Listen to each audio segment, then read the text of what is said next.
What's up, Brian Tong here, and welcome to the Apple Byte for all the good and bad inside the world of Apple. Let's just get to the show, and we're still a ways out before we get any official iPhone announcement, but a recent photo from Nowhere Else FR compares the current iPhone 5 camera module on the right to the purported leaked iPhone 5s camera module on the left.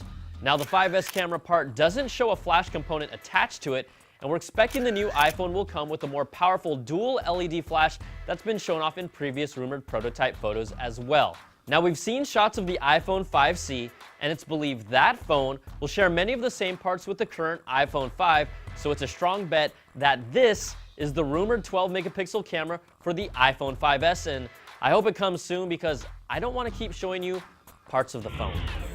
And another phone we've seen a lot of is the iPhone 5C from last week. This time, Sonny Dixon's blog posted high-res images of every nook, cranny, and beveled edge he could show off for the back housing, just in case you had any doubts this thing wasn't real.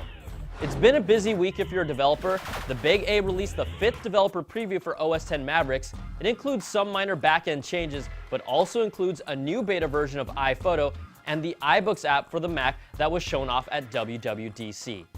And Apple has seeded the 5th beta for iOS 7, and it continues to see more interface tweaks like changing the icons in the settings menu and even changing the phone apps buttons to be bigger with circles around them and giving you multiple options for the way your contacts' names are displayed. Now, we're still expecting to see both of these release in the fall with new hardware. And sticking with iOS 7, are you convinced with the new look or not? Well, I would say almost everyone that I show it to for the first time really likes it, but there's a lot of people online that don't like it at all. So Polar recently conducted an online poll comparing key user interface elements like the on and off switches, notifications, the keyboard, and the icon set. Now, the results favored iOS 7, and in total, 72% of respondents preferred iOS 7 compared to 28% of iOS 6 users. Now, I've got to admit, my favorite feature is the lock screen because I can get full screen pictures on it. All right, let's take a quick break with a quick and easy how-to tip from Donald Bell.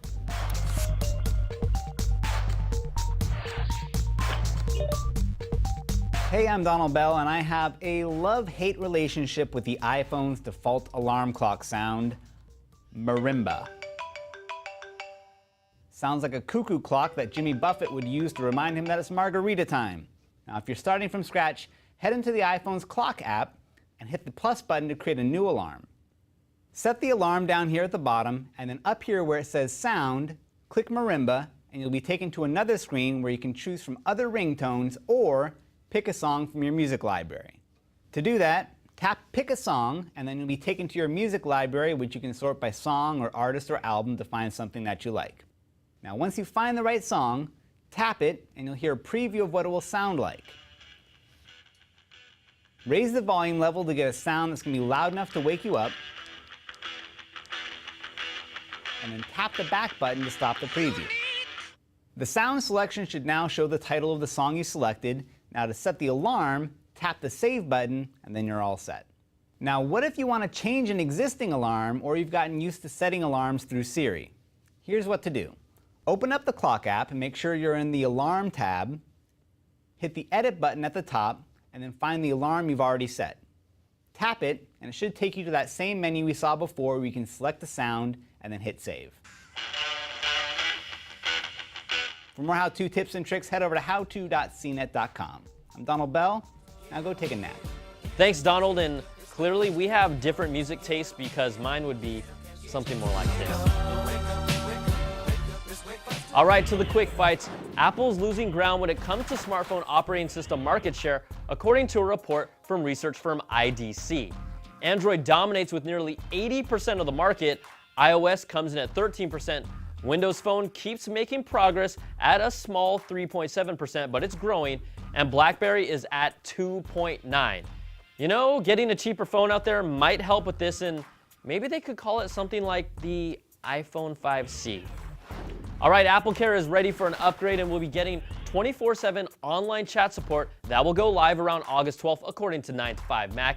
It will feature a revamped website with a simplified user interface to get around, but more importantly, if you just need someone to talk to on those lonely nights, AppleCare will be there for you. And in a story that we can all learn from, the Herald Sun in Australia recently reported that a woman made an arrangement to purchase 2 iPhones from another woman. They met at McDonald's, they probably had a Happy Meal together, and then made the exchange. Now, 2 iPhones in their boxes for 1,500 Australian dollars, which is about 1,300 US dollars. Now, when the woman got home, she found 2 apples, like real fruit apples, 1 in each box. People, you have got to learn. Open the box. Don't you remember the South Carolina woman? Well, she bought an iPad for $180, but it was made out of wood. Wood! Or the British guy who bought an iPad for $390 that was filled with potatoes. Potatoes. Now, when you make a shady deal, open the freaking box. I don't even feel bad for the lady who bought 2 apples, and you know what? I'm giving her the bad apple for being stupid. And the lesson of the day is don't be stupid. All right, that's going to do it for this week's show. Send me your emails and questions to theapplebyte@cnet.com or tweet me at Brian Tong, and I'll get to as many as I can. Thanks for watching, and we'll catch you all next week for another bite of the apple.